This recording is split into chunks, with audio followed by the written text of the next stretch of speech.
Hello, good morning to all my friends, followers, subscribers po. Thank you sa lahat. Siyempre of course, lalo na yung upcoming subscribers at followers ko po at friends, amigo. Thank you sa inyong lahat sa walang sawang support sa aking YouTube channel po. Thank you again and good morning everyone. So ngayon, dito tayo sa what we call special breaking balita sa D12 impeachment sa ating BP Dr. Sara na yung pag-trial po. So makinig tayo dito ay may magandang balita, mainit. So listen carefully dahil pag hindi niya makatch up ang balita na ito, zero kayo, wala kayong answer o wala kayong grade what we call na research o pakinig sa mga balita. So again, listen carefully. When you evaluated these documents, nakita niyo po ba doon kung sino ang nag-approve ng grant ng confidential funds for OBP for the fourth quarter of 2022? Nakita ko po na sa expression voucher po. Nakita niyo po ba kung sino ang nag-approve ng grant para sa fourth quarter 2022 confidential funds? Based on the documents submitted, si Office of the President po yung nag-approve. Yesterday, naalala ko po, natanong kayo. Yan po ang balita based on the documents submitted. Yan po ay approve po sa Office of the President po ang what we call fund of confidential. Yan po ang tunay na balita. So, kailangan makinig tayo maigi. Doon sa time nyo sa ICFAO, kung ilang Vice President ang na-audit nyo pagdating sa confidential funds. Alala niyo po yun? Yes po, sir. At ang sagot niyo po ay isa lang, si Vice President Sara Duterte, the respondent in this case. Tama po ba? Yes po. Yan po yung, ang pinapakita ko lang sa inyo is nagkaroon po ng confidential funds ang Office of the Vice President noong 2014 is December 22, 2014. Based on the document po. Meron, you confirm. But that's okay, no? Because maybe you were just not aware yesterday when you were asked the question. I just wanted to put that on record because marami na rin pong lumalabas sa social media na si Vice President Sara Duterte lang ang Still struggling with the visual Just a frustration moment. of myopia and presbyopia? This is the latest research breakthrough from our team. We have completely revolutionized Vice President na nagkaroon ng confidential funds. But you confirm that, sir? Ito ang balita ngayon, trending at pinag-uusapan ngayon sa mundo ng social media. Hindi ako balita. Sadyang totoo talaga na walang lihim ang hindi mabubunyag at walang baho ang hindi aalingasaw. May kinasang impeachment trial ngayong araw, August 4, 2026. Tila umamin na sa wakas at ahasang kinumpirmang sa opisina mismo ng Pangulong Bongbong Marcos nagsimula ang confidential funds ni Vice President Sara Duterte at ito'y tahasang kinumpirma na mismo ng COA auditor na si Roderick Suamel na siyang sila tumampal ng buong katotohanan sa gobyernong nagpa ni Marcos Jr. Pero bago ang lahat, kung bago ka pa lamang sa aming channel, please huwag kalimutang mag-like, subscribe at i-click ang notification bell para mas maging updated ka pa lalo sa lahat pa ng bagong video na i-upload namin. At ito na nga mga kababayan, ayon pa sa kumpirmadong balita, di lumabas din ang totoo.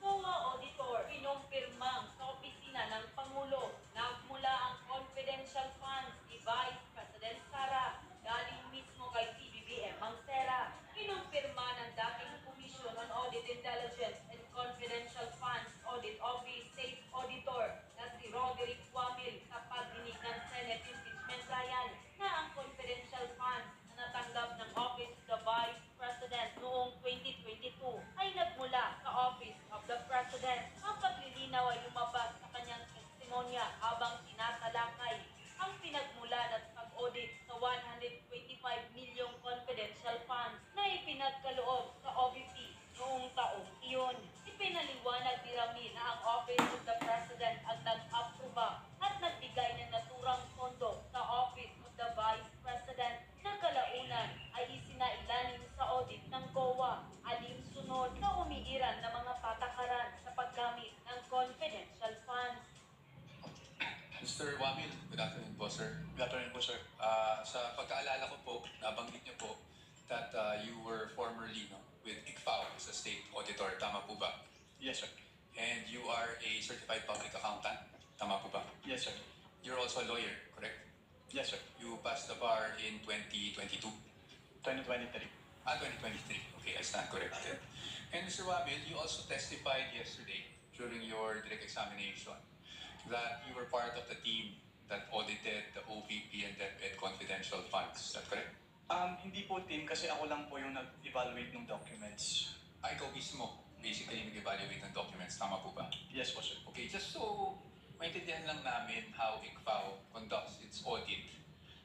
Yung mga auditors po ba, do they go to the field and observe itong mga confidential operations in person or? Since what we do po is compliance audit, we base our audit on the documents being submitted to the ICFAO. Okay, and do you get special training as auditors pagdating sa how confidential or intelligence operations are conducted? We base po our observations on the provisions naman po ng Joint Circular 2015-01. Okay, so basically what you're saying is you base your audit on the documents submitted to you, not just by DepEd or OVP, but by any other government agency. Ganyan sa ICFAO. Based on the documents, they are compliant with the requirements of the Joint Circular 2015-01. Correct, thank you. So, pagdating po dun sa mga dokumento na natatanggap nyo from OVP and DepEd, binabasa nyo po ito isa-isa, no? Lahat ng attachments. Hindi po ako yung nag-receive noon. Meron po kami receiving staff po. Pero kayo po, in your evaluation, do you go through the documents one by one? Yes po. I evaluate po if they are compliant with the requirements of the Joint Circular. Okay. Now, when you evaluated these documents, nakita niyo po ba doon kung sino ang nag-approve ng grant ng confidential funds for OVP for the fourth quarter of 2022? Nakita ko po doon sa disbursement voucher po na si ASEC Dimulti Ortonio po. No, I mean the grant. Kasi wala po sa GAA yung OVP confidential funds for 2022 eh. So nakita niyo po ba kung sino ang nag-approve ng grant para sa fourth quarter 2022 confidential funds? Based on the documents submitted, si Office of the President po yung nag-approve. That's correct, Office of the President. Pagdating naman po sa OVP 2023 confidential funds, yun po ay nasa General Appropriations Act. You confirm that? Yes po. And pagdating naman po sa DepEd 2023 confidential funds, nasa General Appropriations Act din po. Tama po ba? Yes po. And as a lawyer, you would know that the GAA is enacted by Congress. Tama po ba? That's correct. Now, yesterday, naalala ko po, natanong kayo doon sa time nyo sa ICFAO kung ilang Vice President ang na-audit nyo pagdating sa confidential funds. Alala niyo po yun? Yes po, sir. At ang sagot nyo po ay isa lang, si Vice President Sara Duterte, the respondent in this case. Tama po ba? Yes po. Since I assumed the ICFAO in 2014. Since you assume it's September 2014? Yes po, sir. Tama po. And you were asked bakit si Vice President lang? Naalala niyo yung tanong na yun? Yes po. At ang sagot niyo po, kasi since you assume siya lang po ang Vice President na nagkaroon ng appropriations for confidential funds. Tama po ba? Yes po. It's in September 2014 po na nag-assume ako. Apo. Now, I'm showing you a document. If I may approach the witness, Your Honor. So may approach. I am showing you a document entitled Prosecutors may also Oh, yes. approach should they so desire.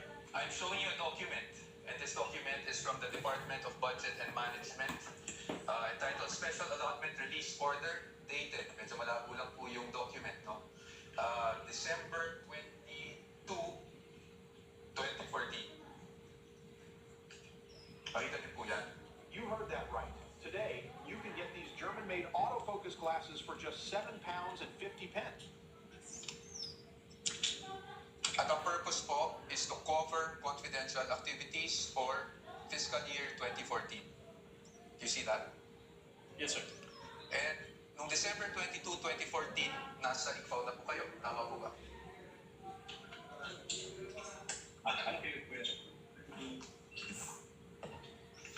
We have a clear po. Date of issue, December 22, 2014. Yes po, nasa ipon po. Tama po ba?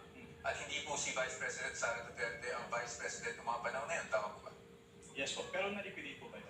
That's the question. That's the question to ICFAO actually because yun po yung, ang pinapakita ko lang sa inyo is nagkaroon po ng confidential funds ang Office of the Vice President noong 2014 issued December 22, 2014. Based on that document po, Meron. Meron. You confirm. But that's okay, no? Because I just wanted to put that on record because marami na rin pong lumalabas sa social media na si Vice President Sara Duterte lang ang Vice President na nagkaroon ng confidential funds. But you confirm that, sir? Your Honors, just a manifestation, this has not been pre-marked. We just came upon this document yesterday after the statements were made. So upon the agreement made during pre-trial, we request that this be marked as... Okay. Hello mga amigo. To guys, thank you everyone. Sana ay nagustuhan ninyo yung video na to. And don't forget to like, to share po, o subscribe sa aking YouTube channel para yung ibang hindi pa nakakita ay marinig niya kung actual ang paanong pangyari. Kasi once pag natabuhan na ito, hindi na ito marinig na iba. So, again, thank you, and don't forget to like, to share po, subscribe sa aking YouTube channel. Thank you, bye-bye.